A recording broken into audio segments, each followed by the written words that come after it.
네, 오늘도 변함없으신 주님의 은혜가 충만하시기 바라겠습니다. 오늘 말씀은 사도행전 15장 6절에서 21절 말씀입니다. 사도와 장로들이 이 일을 의논하러 모여 많은 변론이 있은 후에 베드로가 일어나 말하되, 형제들아, 너희도 알거니와 하나님이 이방인들로 내 입에서 복음의 말씀을 들어 믿게 하시려고 오래전부터 너희 가운데서 나를 택하시고 또 마음을 아시는 하나님이 우리에게와 같이 그들에게도 성령을 주어 증언하시고 믿음으로 그들의 마음을 깨끗이 하사 그들이나 우리나 차별하지 아니하셨느니라. 그런데 지금 너희가 어찌하여 하나님을 시험하여 우리 조상과 우리도 능히 매지 못하던 멍에를 제자들의 목에 두려느냐. 그러나 우리는 그들이 우리와 동일하게 주 예수의 은혜로 구원받는 줄을 믿노라 하니라. 온 무리가 가만히 있어 바나바와 바울이 하나님께서 자기들로 말미암아 이방인 중에서 행하신 표적과 기사에 관하여 말하는 것을 듣더니, 말을 마침에 야고보가 대답하여 이르되, 형제들아, 내 말을 들으라.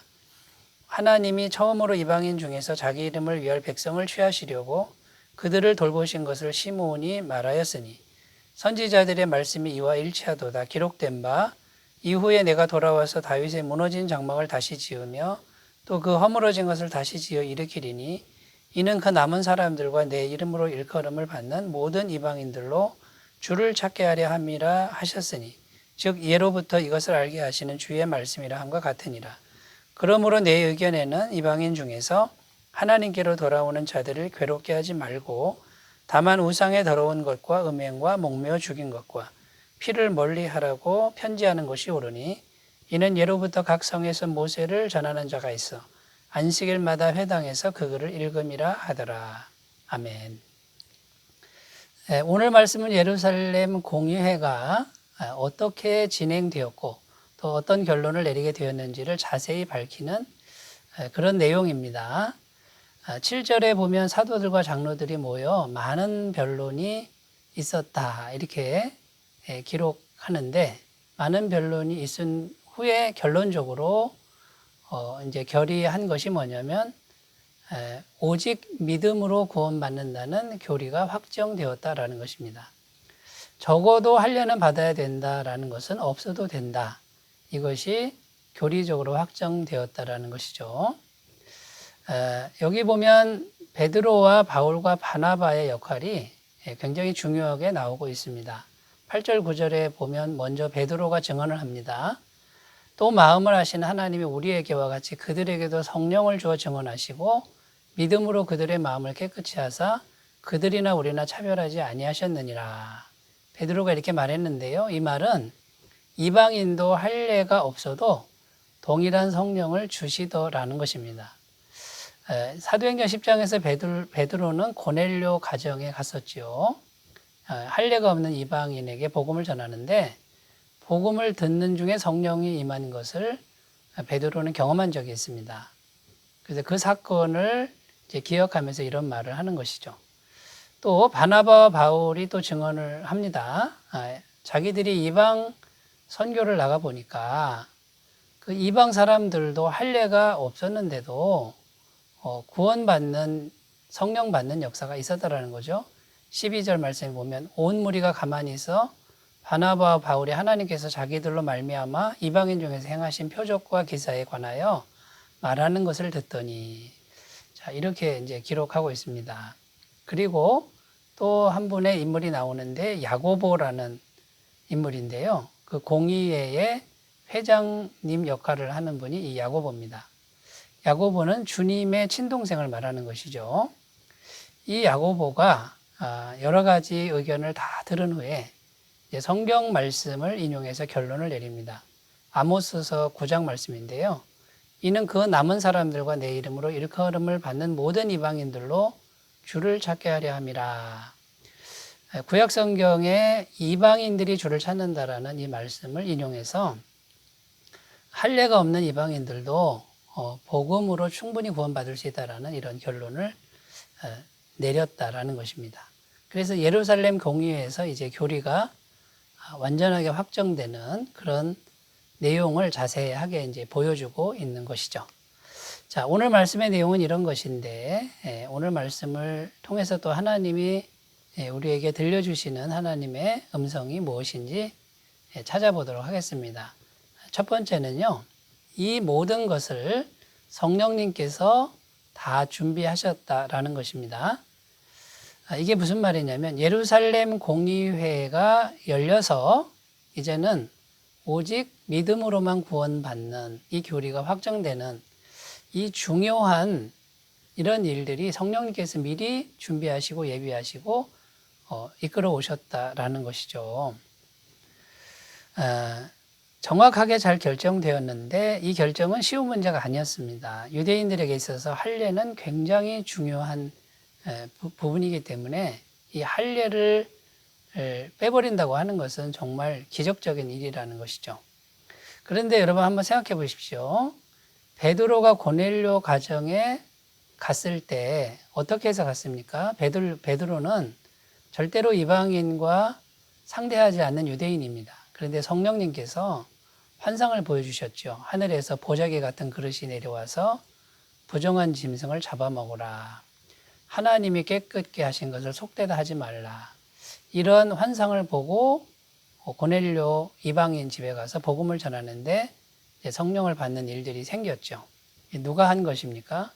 성령님께서 미리 베드로에게 이방인들도 복음으로 충분히 구원받는다라는 것을 미리 말씀하신 것이죠. 그리고 경험케 하신 것이고요. 그리고 바나바와 바울도 이방 전도를 해보니까 복음을 전하니까 똑같은 성령을 하나님이 부어주시는 이런 것을 충분히 경험하게 하신 것이죠. 그리고 바로 이 시점에 예루살렘 공회가 열리게 한 그것도 누가 준비한 것입니까? 성령님이 준비하셔서 다 이끌어 가셨다라는 것입니다. 모두가 성령님의 작품이고 성령님이 원하신 결과를 나타낸 것입니다. 그리고 예루살렘 공의의 주요 인물들을 미리미리 준비시켜서 예루살렘 공의회에서는 믿음으로 구원받는다라고 하는 교리가 확정되도록 성령님이 섭리하셨다라는 것입니다. 여기서 다시 한번 느끼는 것은 사도행전은 성령행전이라는 것입니다.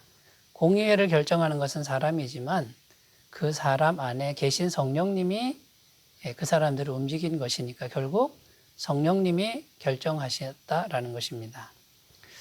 그러므로 우리의 태도는 어떠해야 됩니까? 모든 것이 성령님 손에 있으니 성령님과 친밀하고 성령님의 뜻을 구하는 그런 자세로 매일매일 살아야 될 줄로 믿습니다.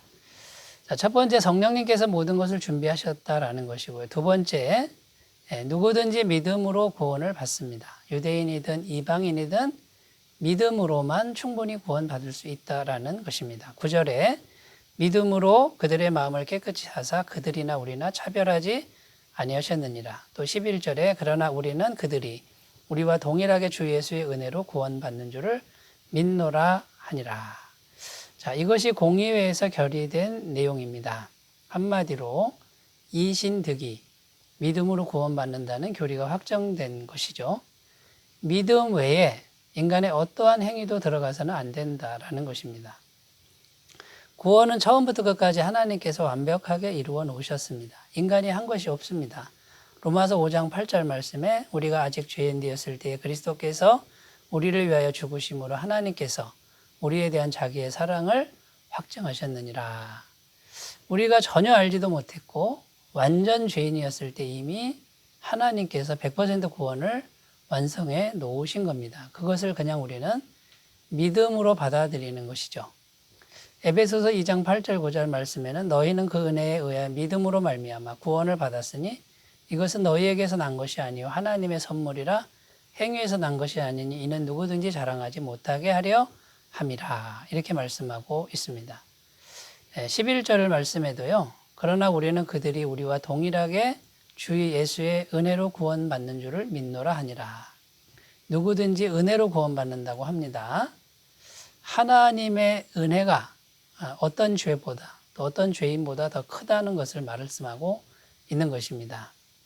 또 갈라디아서 3장 5절 말씀에 보면 너희에게 성령을 주시고 너희 가운데 능력을 행하시는 이의 일이 율법의 행위에서냐 듣고 믿음으로냐.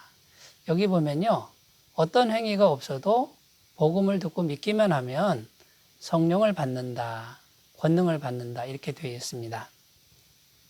여러분, 그러므로 우리가 그냥 마음으로 믿기만 하면 구원을 받는 것이고 성령의 은혜와 권능을 받을 수 있다라는 것입니다. 그러므로 누구든지 믿음으로 구원을 받는 이 중요한 순수한 복음이 우리 안에 잘 정립되어 있는지 돌아보시는 시간이 되었으면 좋겠습니다. 자, 세 번째, 구원받은 이후에 정결한 삶을 살아야 될 것을 말씀하고 있다라는 것입니다. 19절, 20절 말씀에 그러므로 내 의견에는 이방인 중에서 하나님께로 돌아오는 자들을 괴롭게 하지 말고 다만 우상에 더러운 것과 음행과 목매어 죽인 것과 피를 멀리하라고 편지하는 것이 옳으니 이렇게 말씀합니다.